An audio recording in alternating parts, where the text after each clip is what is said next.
और अब बात होगी उस गांव की जहां 25 साल पहले बिजली का खंभा तो लगा दिया गया, लेकिन गांव वाले आज भी यहां लालटेन के सहारे जिंदगी गुजार रहे हैं।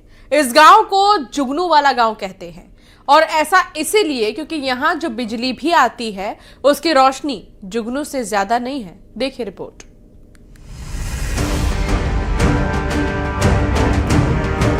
बिजली का मारा, लालटेन ही सहारा। 25 साल पहले लगे खंभे, कब आएगी बिजली? जुगनू वाला गांव, बिजली का इंतजार। गौरेला पेंड्रा मरवाही जिले का एक गांव आज भी 25 साल पीछे जी रहा है। रुमगा गांव का मासूल डांड, जहां बिजली तो आई पर रोशनी नहीं। 25 साल पहले जब यहां पहली बार खंभे लगाए गए थे तो ग्रामीणों ने खुशियां मनाई थी, लेकिन इन्हें क्या पता था कि जिससे ये बिजली समझ रहे हैं वो सिर्फ एक नाम मात्र की सप्लाई है। यहाँ वोल्टेज इतना कम कि बल्ब सिर्फ एक जुगनू की तरह टिमटिमाता है। शाम होते ही मासूरनाड़ के करीब 50 परिवारों का जीवन थम जाता है। न बच्चे पढ़ पाते हैं, न महिलाएं चैन से खाना बना पाती हैं। डिजिटल इंडिया के दौर में यहाँ के लोग वापस लालटेन और चिमनी वाले युग में लौट गए हैं। समस्या सिर्फ लो वोल्टेज नहीं बल्कि सिस्टम की मनमानी की भी है। वोल्टेज लो है लेकिन बिजली का बिल हाई है। 50 घर और 2 गांव के बीच केवल 25 केवी का छोटा सा ट्रांसफार्मर लगा दिया गया, जो इस लोड को उठाने में पूरी तरह नाकाम है। वाला हूँ, हमारे यहाँ बिजली की समस्या बहुत बड़ी समस्या है, जो कि 25 साल से समस्या हम लोग झेलते आ रहे हैं। हमारा 2 पीढ़ी बीत गया है, इसी लाइट में तीसरा पीढ़ी चालू हो गया है और ये समस्या आज मतलब बहुत बड़ी समस्या है हम लोगों के यहाँ। तो अभी क्या चाहते हैं आप लोग? हम चाह रहे हैं कि हम लोगों के यहाँ लाइट का जो ऊर्जा है वो थोड़ा बढ़ाया जाए, ताकि शिकायत आप लोग विभाग को की? अरे हम कई बार इस कर चुके हैं इसका शिकायत हम लोग। बिजली को लेके यहाँ बहुत बड़ी समस्या है भैया। यहाँ के बच्चे ना अच्छे से पढ़ पा रहे हैं, ना ही यहाँ का फसल का सिंचाई अच्छे से हो पा रहा है, ना ही यहाँ का कूलर पंखा। अभी गर्मी का मौसम है तो हम लोग ढंग से कूलर भी नहीं चला पा रहे हैं।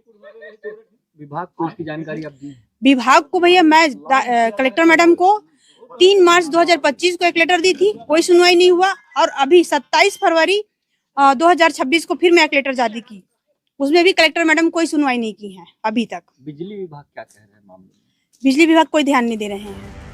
ग्रामीणों ने बताया कि ऐसा कोई दफ्तर नहीं जहां हमारी दरखास्त न पहुंची हो। मासूरनाड़ के ग्रामीण आज भी उस दिन का इंतजार कर रहे हैं जब उनके घर का बल्ब जुगनू की तरह नहीं बल्कि सूरज की तरह चमकेगा। सवाल यह है कि क्या प्रशासन इन 50 गांवों की सुध लेगा या अगले 25 साल भी ये लोग लालटेन के धुएं में बिताने को मजबूर होंगे। सुबीर चौधरी, न्यूज़ 18 पेंड्रा। और सुबीर चौधरी हमारे संवाददाता ने वहां गांव वालों से बातचीत की है, उनको भी सुनते हैं कि आखिर गांव वालों का क्या कहना है। सुबीर जी, इस वक्त मैं खड़ा हूँ रुमगा के मासूरनाड़ मोहल्ले में। मोहल्ले की समस्या है कि यह जब से यह मोहल्ला है तब से ही यहाँ बिजली नहीं थी और बिजली आने के बाद लोगों के घर पहुंची हाफ बिजली। उसके लिए समस्या से लगातार जो है मोहल्ला जूझ रहा है। मोहल्ले की बड़ी बड़ी समस्याएं हैं। यहाँ मोहल्ले में आप लोग कहते हैं कि हाफ लाइट रहता है, उससे आप लोगों को किस तरह की समस्या होती है? अरे इतनी समस्या है हमारे यहाँ का, न बच्चे पढ़ पा रहे हैं और न कोई यहाँ जैसे कोई ट्यूबवेल वगैरह है, न इसमें पानी निकल रहा है। इतने मतलब यहाँ का आर्थिक गंभीर व्यवस्था है बिजली का। न किसान भाई को कोई सिंचित का व्यवस्था है, जैसे किसी के यहाँ कुआं है तो टुल्लू पंप वगैरह हो, इसमें कोई कुछ जब लाइट नहीं जल रहा है तो भाई पंप कहाँ से जलेगी? अच्छा, बच्चों को भी समस्या होती है। कौन से कक्षा में पढ़ते हो आप? 5वीं। बिजली की कैसी समस्या है? रात शाम को कैसे पढ़ते हो आप लोग? शाम को दिखाई नहीं कैसे देता। पढ़ते हो आप लोग शाम हम को? लोगों को हम चिमनी से पढ़ते हैं और हमको बहुत तकलीफ होता है पढ़ने में। लाइट कम रहता है। लाइट कम रहता है। लाइट कम रहता है। जंगल का क्षेत्र है, जंगल का क्षेत्र है, यहाँ जंगली जानवरों का, सांप बिच्छू का भी खतरा है। आप लोग विभाग से भी डिमांड किए हैं, कैसा देखती हैं समस्या? यहाँ बिजली विभाग वाले तो बिल्कुल ध्यान नहीं दे रहे हैं। ये मैं 1 साल से देख रही हूँ। मैं जब से निर्वाचित हुई हूँ तब से मैं कलेक्टर मैडम को लेटर दे रही हूँ, उन्होंने बिल्कुल ध्यान नहीं दे रहा है। विभाग क्या कहता है इस मामले में?